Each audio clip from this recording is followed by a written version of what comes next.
primeiro lugar, eu queria agradecer, para não ser longo, dois agradecimentos. Primeiro, ao governador por ter tido essa ideia, que é excelente, de criar essa discussão aqui.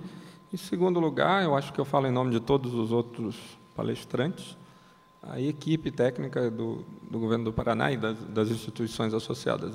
É uma inveja enorme, vindo do Rio de Janeiro, ver um setor público tão capaz e eficiente. É impressionante. Bom, eu queria... eu aviso aos estrangeiros que não é assim no resto do Brasil, não.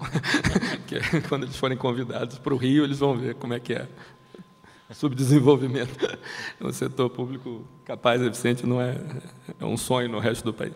Bom, outra coisa, assim, eu queria falar aqui, algo que tem muito a ver com esse título escandaloso do nosso livro. Eu queria me concentrar em dois aspectos nessa discussão do que está mudando agora com a crise. Primeiro, a questão no suposto colapso do sistema baseado no dólar, isso que eu chamo em vários textos meu, sistema dólar flexível. Segundo, também muito importante, que as pessoas estão falando mais, nessa questão da tendência, da relação entre a relativa desconcentração de poder mundial e o tal do multilateralismo, que aparentemente as pessoas estão muito otimistas quanto a isso agora. Antes da crise, o neoliberalismo nos Estados Unidos aparece basicamente em dois aspectos importantes. Eles nunca fizeram as coisas que a gente fez aqui, mas em duas coisas importantes eles fizeram lá. Realmente, nisso houve neoliberalismo. Primeiro, evidentemente, a fortíssima desregulação financeira, que, como o Márcio Henrique colocou, é praticamente uma espécie de privatização de certas funções do Estado, a absoluta ideia de que agências de risco, de auditoria, etc., podiam fazer funções que, no fundo, o Estado tem que supervisionar, supostamente seriam mais eficientes. Segundo, na área do complexo industrial militar, uma espécie de privatização da política externa, praticamente. A política externa americana foi ficando cada vez mais feita pelo Departamento de Defesa, e o Departamento de Defesa muito a reboque de interesses econômicos muito particulares. Uma produção de novos inimigos e novas ameaças conforme as necessidades econômicas. É uma coisa. Esses dois elementos, a rigor, eles estão na origem de duas coisas. Uma, evidentemente, foi a crise financeira que veio aí. Mas a outra, de um lado, o crescimento americano, um pouco antes da crise, dos anos 2000 para cá, está muito ligado a isso, porque deu a bolha dos imóveis, que cresceu muito o crédito, a economia americana cresceu, não muito, mas cresceu, pelo menos. E o resto do mundo cresceu nesse período, em parte porque exatamente a economia americana estava com um déficit externo grande, que facilitava para os outros países exportar e acumular mais reservas, se proteger um pouco do neoliberalismo financeiro. Vários países escolheram, até a Rússia, temporariamente, uma política de acumular reservas, não deixar acontecer de novo o que houve nos anos 90, manter um câmbio mais realista, crescer um pouco mais para dentro, os próprios países da Ásia, a própria China. E isso deu, ao mesmo tempo, essa expansão, em parte, e a própria especulação financeira criada pela bolha americana, levou a preço das commodities do petróleo muito alto. Então, por incrível que possa parecer, esse neoliberalismo americano ajudou economicamente os países fora do centro, que queriam tomar alguma providência. Outros não fizeram nada, não vou citar nomes, os que não aproveitaram, mas quem quis aproveitar e ficar um pouco menos dependente, crescer mais, até conseguiu. E, por isso, diminuiu o poder relativo americano por causa disso, no fundo, porque a situação econômica era muito favorável. Outra coisa que foi muito favorável à diminuição do poder relativo dos Estados Unidos em relação a esses outros países que tomaram a si a tarefa de ter um pouco mais de autonomia, por incrível que pareça, foi o unilateralismo inaceitável do governo Bush, que destruiu a legitimidade de qualquer grupo interno que queria aderir ao consenso de Washington, porque se você tem um governo que fala que quer implantar direitos humanos, mas tem Guantánamo, tem os voos secretos, tem Abu Ghraib, aí fica muito difícil para os grupos associados, na Rússia, até na Rússia, dizer, não, o que é bom para os americanos é bom para a gente. Você diz, bom, espera aí, né? A ideia, os valores. Então, curiosamente, o Bush, no início da sua primeira campanha, que depois ele roubou a eleição, não teve problema, não precisou dos votos, mas ele dizia, I am an uniter, not a divider, o que é irônico, mas, no fundo, é verdade, ele uniu todos os críticos contra ele. Então, como ele era contra tudo que é bom, o resto do mundo se uniu de forma, em vários lugares. Nesse caminho, curiosamente, sem nenhuma instituição multilateral, pelo contrário, os países fugiram do FMI, porque foi fácil mostrar aos habitantes do país que o FMI estava controlado por uns Estados Unidos, que não havia ninguém. Fugiram do Banco Mundial, fugiram por exemplo, a China entrou na WTO, na Organização do Comércio Mundial, e todos ficaram preocupados se a WTO ia destruir a China. Felizmente, a China destruiu a WTO, e a rodada de Doha foi um fracasso, ainda bem, tá? Eu fico envergonhado, como brasileiro, da nossa posição oficial nisso. Que bom para os países em desenvolvimento, que não deu certo.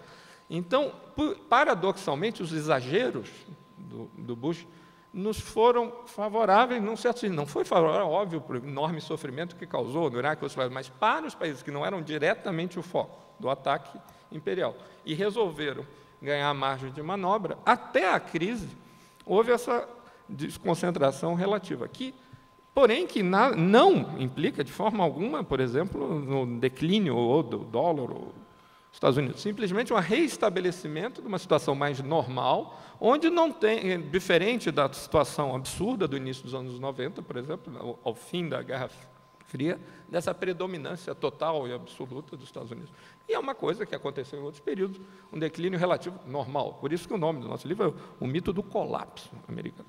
Então, não houve nenhum colapso disso, e, pelo contrário, os déficits externos americanos facilitaram a vida dos outros e foram bons, digamos, para todo mundo, no sentido que, se você tem um conjunto de economias que querem fazer superávit comercial, é bom que tenha uma bem grande que aceite ter um déficit, senão você vai ter uma recessão mundial. E essa uma, a única que pode fazer isso é os Estados Unidos. Então, esse período, no fundo, foi o período em que, na América do Sul, por exemplo, com a subida do preço do petróleo e a reação contra os excessos no neoliberalismo, vários governos populares entraram na América do Sul e tomaram providências. Então, foi um período bom.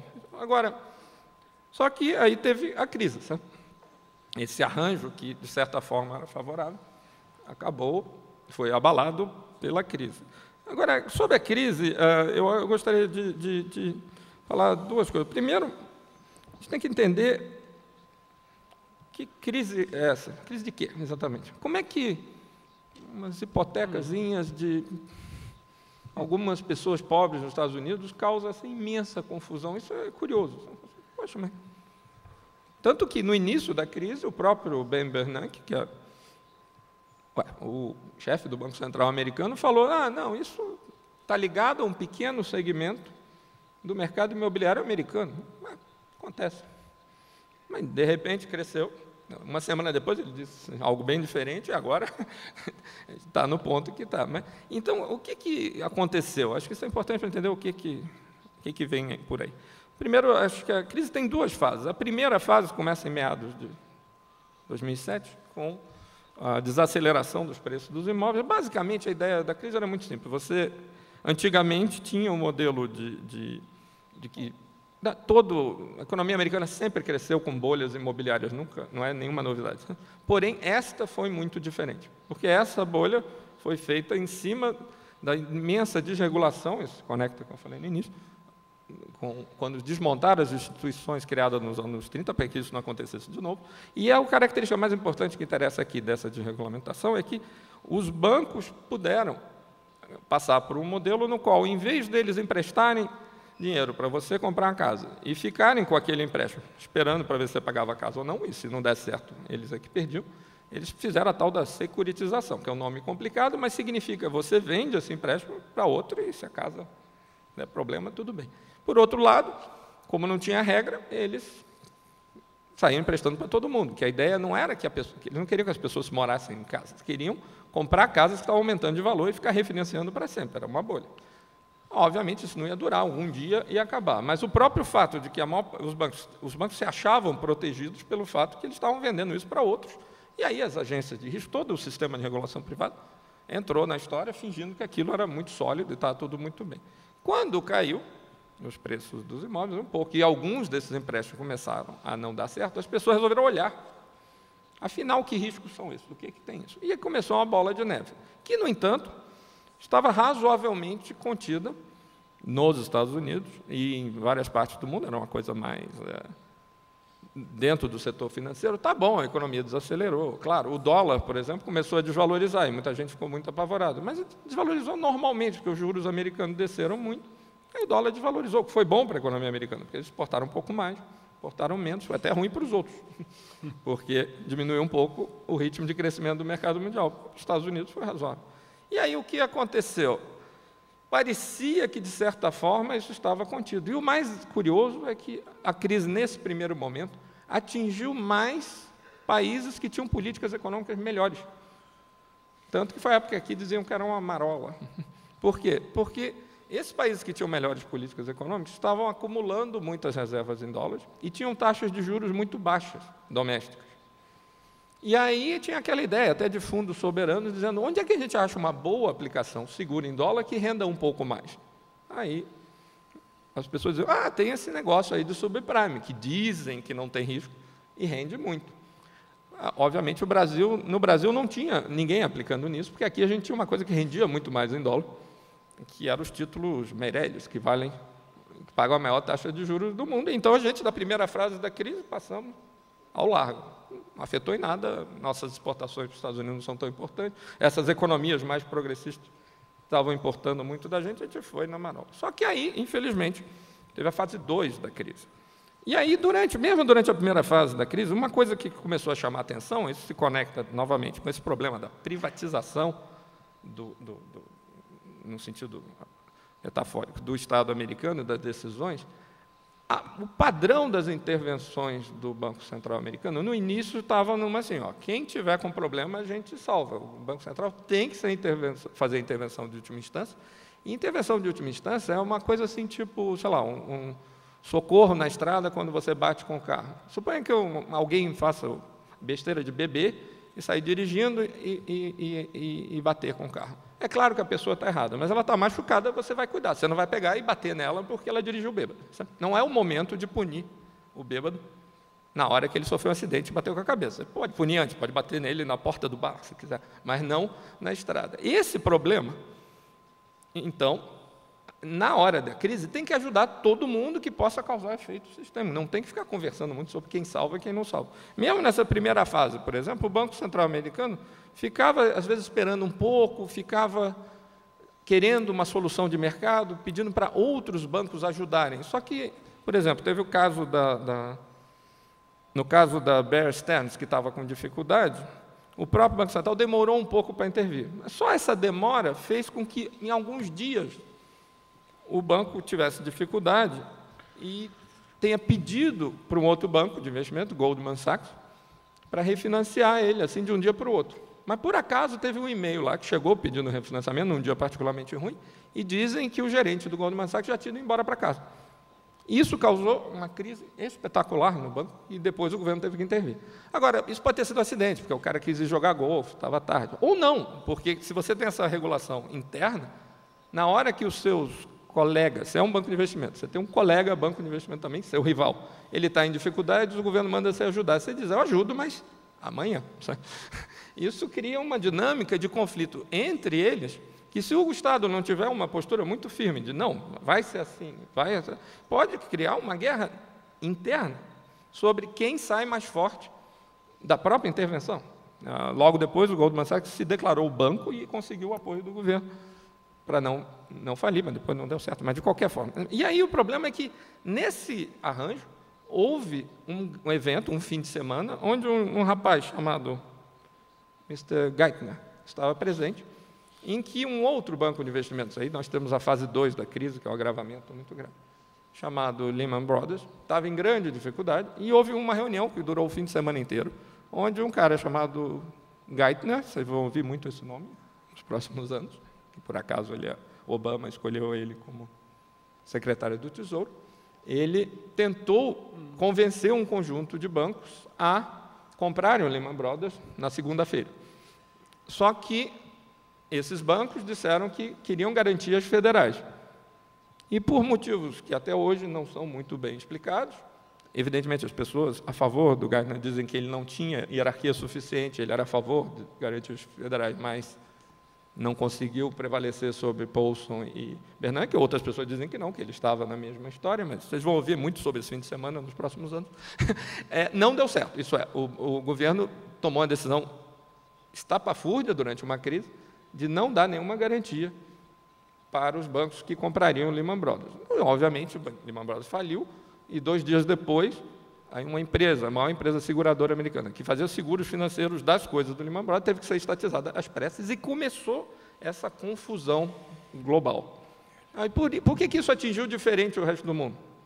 Porque exatamente essa confusão que congelou, quando você está numa crise, o Estado não é emprestador de última instância como devia ser, deu um travamento geral no mercado de crédito. Esse travamento dramático, isso aqui já está mal, tá? Esse travamento violento aparece diretamente como um aumento do que eles chamam de spreads, isso é, a diferença entre a taxa de juros segura de títulos do governo, que o governo não quebra, por definição, na moeda dele, e a taxa de juros privada, para empréstimos para qualquer título privado. Esse aumento muito grande, apesar do juro básico americano estar muito baixo, fez com que, infelizmente para a gente, a taxa de juros brasileira, que era muito alta, agora, comparada a essa taxa de juros básica baixa, mas com um risco spread alto, ficasse baixa. E aí o dólar houve uma enorme desvalorização do dólar aqui, no México, em todos os lugares. E aí todos os países que estavam com juros internos altos, estavam fazendo essa festa de trazer dinheiro de fora e não estavam atingidos pelo subprime, mas estavam apostando um dinheirão nessa operação, que eles, erradamente chamada de arbitragem, porque a arbitragem não tem risco, é arriscada assim, que é o chamado carry trade. Você pega juros baixos, coloca dentro a juros altos e torce para o câmbio não desvalorizar no meio do caminho. No Brasil atingiu grandes empresas, atingiu uma série de bancos, na Rússia eu sei que também, e na Europa Oriental muito, em todos os lugares onde as pessoas estão fazendo as políticas ruins. Então, na fase 1, os países bons, digamos, entre aspas, foram atingidos, na 2, os ruins começaram a sofrer esses choques patrimoniais gravíssimos, e o dólar começou a se valorizar. Só que essa valorização do dólar, embora confirme que a moeda internacional, o dólar, não foi muito boa para os Estados Unidos, porque exatamente o que estava mantendo o crescimento americano era o crescimento das exportações, que nos últimos trimestres, depois dessa valorização do dólar, começou a cair. E aí você tem uma recessão digamos, mais aberta nos Estados Unidos, e a coisa se agravando. Agora, e aí a gente chega, tentando chegar à situação mais atual, e o que está acontecendo agora? Você tem, em primeiro lugar, esse padrão de intervenção errática do Banco Central americano continua acontecendo e causando problemas, como, por exemplo, a recusa em ajudar a refinanciar, mesmo temporariamente, as grandes montadoras de automóveis. Isso é de uma irresponsabilidade espetacular. É óbvio que as montadoras de automóvel americanas cometeram vários erros, não fizeram carros ecológicos, não fizeram várias coisas, mas, objetivamente, o sistema de crédito nos Estados Unidos parou e a venda de carros caiu pela metade de um mês, metade em relação ao ano anterior, de um mês para o outro. Isso não é culpa das montadoras. Você não vai acabar com Detroit por causa disso. Isso é muito irresponsável. Novamente, não é hora de punir os excessos na hora do acidente, é na hora de salvar o sistema. Depois, ele pode reestruturar o que quiser, até que, se o governo ajudar, depois ele pode ter uma voz na empresa, dependendo de como for a ajuda, de para onde vai a reestruturação, numa direção socialmente mais adequada. Não é um erro o governo ajudar as empresas. É um erro ajudar e não pedir nada em troca. Isso é outra história. Então, assim, você está tendo essa situação nos Estados Unidos, que aí é que eu queria comentar essa questão da situação atual. De um lado, uma desaceleração que agora é muito forte na economia americana, até setembro não era tão forte, havia uma desaceleração, mas nada dramático lá, e no resto do mundo, mais e menos, mas nada, depressão, coisas desse tipo, era um exagero falar disso até então. Só que, no momento, a crise ficou muito grave, a enorme confusão entre ajuda e não ajuda, sai o pacote americano ou não sai, faz um pacote enorme dizendo que vão comprar títulos. Depois, os ingleses e os europeus dizem, não, tem que ajudar diretamente a capitalizar os bancos. Aí eles mudam de ideia nos Estados Unidos, mas não dizem quais as regras. Está havendo uma coisa muito estranha nos Estados Unidos, que é o governo, que sempre teve a política mais pragmática de intervenção, de não deixar uma crise ficar grave. Sempre o Banco Central americano foi interventor de última instância de forma discreta, rápida e eficiente. Pode questionar a socialização dos custos, mas a eficácia da intervenção sempre foi alta. Dessa vez tem sido o mais atrapalhado. E tem gente que diz que é incompetência, tem gente que diz que os novos instrumentos são muito complexos. Eu acho que essas disputas intra-bancos, intra-setor financeiro, são um elemento, pelo menos, importante disso. Eu entendo que há coisas complexas acontecendo, mas essas pessoas entendem desse assunto muito bem. Muitos ganharam muito dinheiro com isso. O Paulson era do Goldman Sachs. O Goldman Sachs não faliu, Lehman Brothers faliu. Certo? E o Bernanke escreveu sobre fragilidade financeira a vida inteira, mas se nem eles entendem, realmente a coisa é complexa. Mas eu acho que está muito atrapalhado politicamente. E isso está ligado à questão também, essa atrapalhada, cria essa paralisia da política econômica americana. Ninguém sabe direito o novo desenho do setor financeiro americano. E aí isso explica, em parte, a violenta contração de crédito em setores que nada tem a ver com subprime.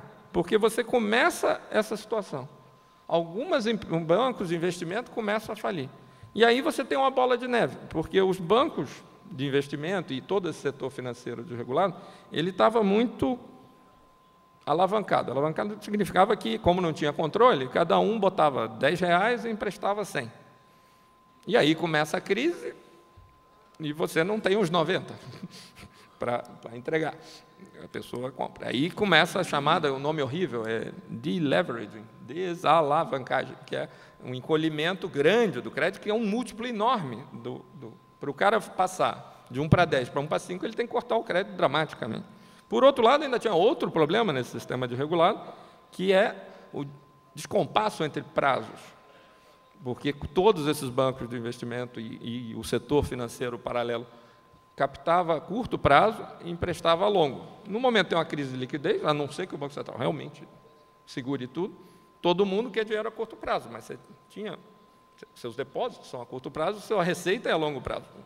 Quando está indo, ninguém se importa, mas quando dá aquele problema, não dá para financiar de hoje para amanhã, você cria uma crise. E, finalmente, mais do que isso, como a imensa maioria desses novos instrumentos era o chamado, uma coisa bem complicada tecnicamente, mas que eles chamam de over-the-counter, mas traduzindo para português, eram títulos e derivativos, etc., que eram transacionados pelas empresas entre si, sem aparecer em mercados organizados. Como não aparece em mercados organizados, não tem um preço geral. Como não aparece em mercados organizados, no dia que você vai lá vender, é capaz de você não achar um comprador. E como não tem um mercado organizado, não tem nenhum sistema de compensação. É possível, por exemplo, que eu deva a você, mas ele deva para mim, e não tendo uma câmara de compensação desse tipo de empréstimos, no final está tudo certo. Ele não está quebrado, eu não estou quebrado, mas ele não confia nele. E aí há um travamento, novamente, que só uma coisa organizada ou o governo poderia evitar. Então, o problema é que criou-se esse monstro que dependia de todo mundo achar que ia funcionar. E na hora que todo mundo quer vender, todo mundo quer dinheiro a curto prazo, todo mundo quer diminuir a alavancagem, só o governo injetando trilhões e trilhões de dólares. Aliás, não se preocupe com as magnitudes, por favor. Não acho que vai faltar dinheiro para o Bolsa Família ou para o Food Stamps americano, porque o governo americano está gastando 10 trilhões de dólares, porque ele não está gastando, ele não está queimando a moeda, ele está comprando títulos desse valor. Em termos contábeis, você nem sabe quanto ele está gastando, porque se a avaliação de quanto valia aquele título é correta, ele não gastou nada. Eu comprei uma dívida de $100 por $100. Se recuperar algum dia, o governo pode até ganhar. Algumas hipotecas que o governo americano comprou na Grande Depressão deram lucro 20 anos depois, porque a economia recuperou muito. Por outro lado, se cair muito o preço, vai perder, mas essa perda patrimonial não afeta em nada o orçamento corrente, não afeta a economia, não deve ser desculpa para não haver política fiscal expansionista. A outra coisa importante nesse processo, em que eu tive esse encolhimento dramático, essa bola de neve, certo? Desse sistema de regulado, ele está andando em marcha ré tudo que ele fez na outra direção, que parecia uma maravilha. E você tem esse encolhimento dramático do crédito, por todos esses motivos, e que cria essa situação que o governo, por mais que intervenha bem mesmo, não está intervindo tão bem o governo americano, mesmo uma intervenção muito bem feita, o máximo que ele faz é evitar o colapso, manter a economia estagnada, mas não recuperar o crédito, porque isso não afeta em nada, evita que quebrem, mas não estimula a economia. Então, o grande problema é que, nessa hora, também não adianta baixar a taxa de juros, porque ele baixa a taxa de juros, mas como essa percepção de risco está muito alta, a taxa de juros real nos Estados Unidos, de fato, na ponta, está aumentando em toda parte, porque a taxa básica cai, começam essas falências, o spread de risco sobe. Então, a política monetária, por incrível que pareça, americana, está contracionista. Não parece, mas está, no sentido de que está cada vez mais caro pegar crédito e mais difícil. Então, não tendo isso, evidentemente, a solução é a política fiscal expansionista. Tem que haver uma política fiscal expansionista. E aí a gente entra na situação, novamente, de total paralisia do governo, que sempre fez estímulos expansionistas na economia. Sempre. O governo americano nunca teve problema com déficits públicos, até porque, tendo uma moeda-chave mundial, nunca teve dificuldades de balança de pagamento. Quando tem uma crise aqui no Brasil, hoje em dia não, mas, em princípio, no passado, o governo gostaria, pelo menos, de expandir a economia, mas com frequência não podia, porque na hora da crise, se a crise vem de fora, é a hora que o câmbio está explodindo, não tem divisa, aí não dá para fazer a política anticíclica. Os Estados Unidos sempre pôde fazer e sempre fez. Só que, no momento, embora todo dia se anuncie um pacote maior, fiscal maior e mais bacana, com novas energias, com investimentos em infraestrutura, anuncia. O Obama diz que está interessado. Cadê o dinheiro? Um pacote fiscal anunciado, que não chega dinheiro na casa das pessoas ou nas fábricas, nada adianta. E, por isso, o agravamento da crise também, porque a economia americana não está recebendo estímulo suficiente, e, embora se discuta, inclusive, algumas coisas muito legais, você não tem um plano bem definido do que fazer. Não começou, porque, novamente, está paralisado. Mas por que está paralisado? Aí a gente conecta com outro aspecto, que eu falei no início, que o Márcio Henrique tinha falado, da privatização do Estado americano. É verdade que os Estados Unidos sempre fez política anticíclica, é verdade que ele sempre teve uma política de altos gastos públicos, mas, quase sempre, que gastos e quanto ia ser gasto é inteiramente determinado pelo complexo industrial militar. Sempre foi keynesiano, mas sempre keynesiano bélico. Agora que todos falam que tem que haver um keynesianismo não bélico, até para melhorar a infraestrutura, como ele mencionou, o furacão Katrina, é uma vergonha um país rico como os Estados Unidos ter uma infraestrutura civil naquele estado, lamentável. O problema político de transferir poder dentro do Estado sobre o orçamento para forças com outros interesses, outras empresas, outros estados, outras prioridades, é muito complicado, por causa desse desarranjo político lá dentro. Então, você tem uma situação que é... Quanto tempo? Pode avisar, 5 minutos. Tá. É uma situação que, nessa fase 2 da crise, na minha opinião, ela está tão grave por causa da paralisia da política econômica americana. Essa fase 2 depois de setembro. O que é absolutamente surpreendente. Isso nunca aconteceu em outras crises recentes. E essa paralisia está ligada a uma transição nos Estados Unidos entre esse governo Bush, que, como eu falei, era totalmente privatista dentro do Estado, e a mudança agora para o governo Obama, que, além da mudança do governo, há um problema que...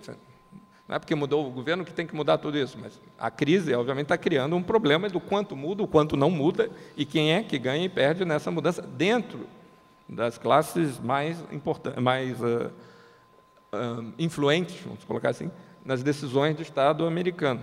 E, nesse sentido, digamos, essa é a situação, digamos, do pato manco, certo? Vamos chamar assim. O fim do mandato do Bush, essa aparente inação do Bush, não é só porque o Bush é um cowboy, não sabe o que fazer na crise, não, é que não há consenso na elite americana sobre o que fazer. Genericamente, ninguém é contra um pacote fiscal grande, mas eles vão investir na minha tecnologia, na dele, na cidade dele, na infraestrutura dele, ou no novo míssil antiaéreo, né? não há nenhum acordo sobre isso na elite americana e há uma confusão muito grande sobre isso.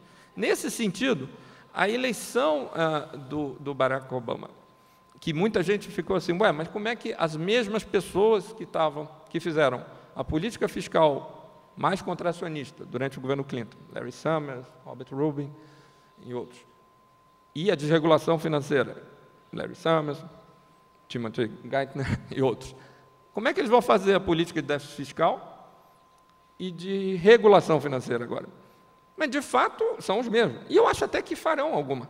Mas não é surpreendente, dada essa confusão política nos Estados Unidos, que só seja possível fazer algo diferente se for feito pelas mesmas pessoas, porque é a garantia que não haverá perdas e danos. Porém, isso não é fácil, certo? O grau de conflito que o Bush criou dentro dos Estados Unidos, por ser tudo para a minha turma e tão pouco para outra, transformou os Estados Unidos no crony capitalism, porque ele fala tão mal na Rússia e de outros lugares. Os Estados Unidos virou isso no governo Bush. Não era tanto, tinha tendências, mas no governo Bush foi o auge disso.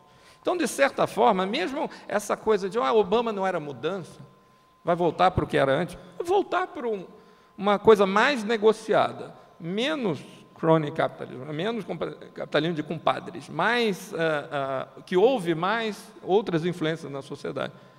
É um avanço. Num certo sentido, o governo Bush é o bode da sala. Né? No Brasil tem essa piada, né, de que um pai de família tinha uma família que reclamava muito de tudo, que não tinha dinheiro, a casa era ruim, etc. Aí ele comprou um bode, e o bode tem um cheiro ruim. E aí botou um bode na sala. Aí a família ficou reclamando do cheiro do bode, o bode foi embora, um dia o cara tirou o bode e todo mundo passou a achar o pai um grande sujeito, porque tirou o bode da sala. O Bush é o bode interno nessa briga e o bode externo. Todo mundo odeia o Bush, tirar o Bush, todo mundo é a favor.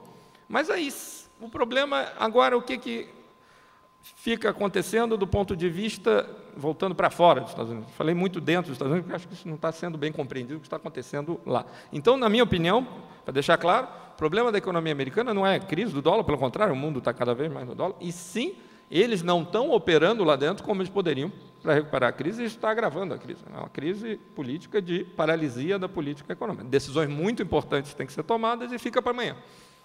Agora, e para o resto do mundo?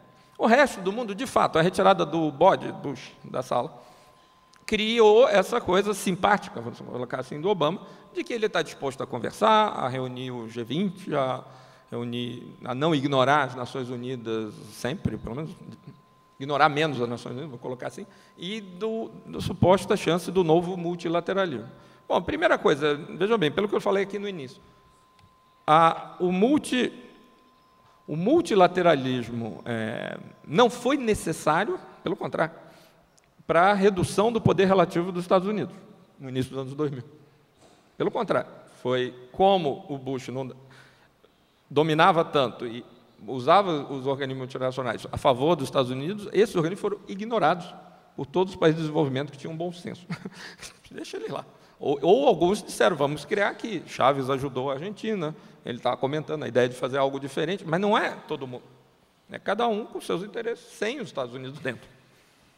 O ponto é que, agora, essa ideia de venham para o G20, venham para a FMI, que está novamente fazendo intervenções desastrosas onde está fazendo, venham para o Banco Mundial. Isso tudo tem um risco. Tem um lado bom, que é essa coisa de conversar antes de invadir, mas tem um risco que é o seguinte, se as economias de vários países, particularmente os que não fizeram políticas econômicas mais autônomas, como o Brasil e alguns da Europa Oriental, que são muito dependentes de financiamento externo em dólar, meramente para não explodir, não é que sejam credores, para evitar hiperinflação, para evitar crises mais graves. Ora, de um lado você tem uma vontade maior de conversar. Agora, negociação tem dois aspectos. Tem que ter o fórum, os outros têm que estar dispostos a ouvir, mas você tem também a questão do seu poder de barganha na negociação. Infelizmente, muitos países que estão se orgulhando aí de participar desses fóruns, o agravamento da crise nessa segunda fase, porque eles têm uma fragilidade externa muito grande, porque eles embarcaram na desregulação financeira patrocinada pelos Estados Unidos e eles não controlam o Banco Central que emite dólar, estão numa posição de barganha muito fraca e vão ficar mais fracos nessas negociações.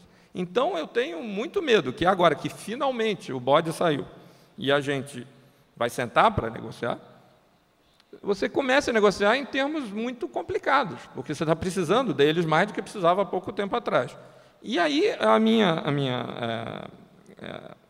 o meu ponto central é que é muito complicado o perigo é você chegar nesses fóruns realmente enfraquecido. É bem possível que essa imensa dificuldade, que não foi proposital, esse desacerto interno nos Estados Unidos não é uma conspiração, mas, de fato, cria a possibilidade de um desespero, uma fome de dólares nos países em desenvolvimento que atrapalhará muito nessas negociações. E eu acho que, só para terminar, que uma evidência desse tipo de comportamento já saiu no comunicado inicial do G20, que inclui um compromisso de não impor controles de capitais e não fazer protecionismo contra eles. Então, não sou contra o multilateralismo, não sou contra tentar negociar, mas eu queria só terminar dizendo essas duas coisas, que o dólar está colapsando de forma alguma, evidente, e segundo, tem que tomar muito cuidado com esse multilateralismo simpático, porque vai ser mais fácil achar aliados aqui dentro dos interesses nacionais e comerciais e financeiros deles. Muito obrigado.